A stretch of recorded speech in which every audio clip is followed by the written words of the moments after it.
In today's video, I'm going to teach you connect objects to a spline in Cinema 4D. We'll walk through 4 practical ways to link objects to splines, from simple path following to believable ropes, wires, and jointed setups. I'll keep it clear and actionable so you can follow along with any scene you already have. Let's start with the quickest method, perfect for clean motion along a path. Create or select your spline, then select the object you want to move. Add an Align to Spline tag and drag your spline into the tag's spline path field. Use the position slider to move the object along the curve, and keyframe it to animate. Enable tangential so the object naturally faces along the path, and if you notice flipping, adjust the up vector or banking options in the tag until it behaves smoothly.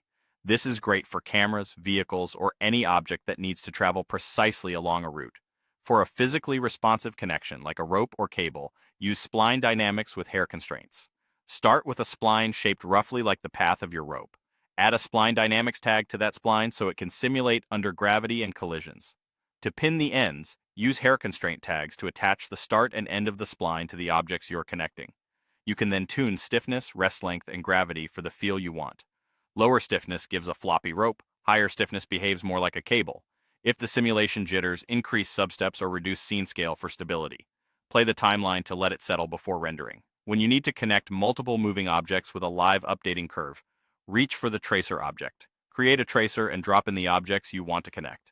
The tracer builds a dynamic spline that follows their positions in real time, perfect for drawing lines, paths, or creating a wire that adapts as things move. You can combine this with dynamics by feeding the tracer's spline into other setups for added realism. Finally, for a fixed but flexible joint, use a connector set to ball and socket. Place a connector where the joint should pivot, set the type to ball and socket, and assign your 2 objects. Align the connector's axis to define how the joint rotates, then fine-tune angular limits and damping for a looser or tighter feel. This is ideal for mechanical pivots or anchored cables that need controlled freedom. That's it. Choose the method that fits your shot. Align to spline for clean paths, spline dynamics for believable ropes, tracer for multi-object links, and connector for solid pivoting joints. Save, test playback, and tweak until it looks right.